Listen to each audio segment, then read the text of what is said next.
انتظامیہ اور مخیر حضرات کی جانب سے جنوبی پنجاب میں سیلاب زدگان کی مدد کے لیے 11 لاکھ روپے کا امدادی سامان روانہ۔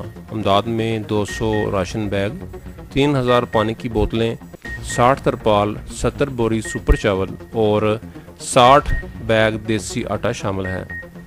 تفصیلات کے مطابق ضلع انتظامیہ اور مخیر حضرات کی جانب سے جنوبی پنجاب میں سیلاب زدگان کی مدد کے لیے 11 لاکھ روپے کا امدادی سامان روانہ کر دیا گیا ہے۔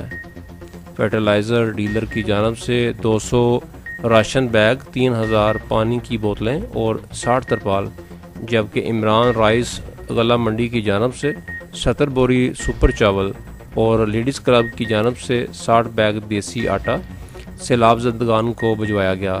اس موقع پر ڈپٹی کمشنر تسنیم علی خان نے کہا کہ ملک میں سیلابی صورتحال کے پیش نظر متاثرین سیلاب کی مدد اور بحالی کے حوالے سے ضلع انتظامیہ نے سیلاب زدہ دکھی انسانیت کی خدمت کی روایت کو برقرار رکھتے ہوئے دکھی انسانیت کی مدد کا بیڑا اٹھایا ہے۔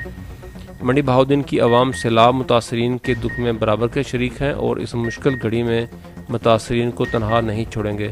اس لیے مخیر حضرات سے اپیل کی جاتی ہے کہ وہ سیلاب متاثرین کی فوری امداد کے لیے اس کار خیر میں بڑھ چڑھ کر حصہ لیں۔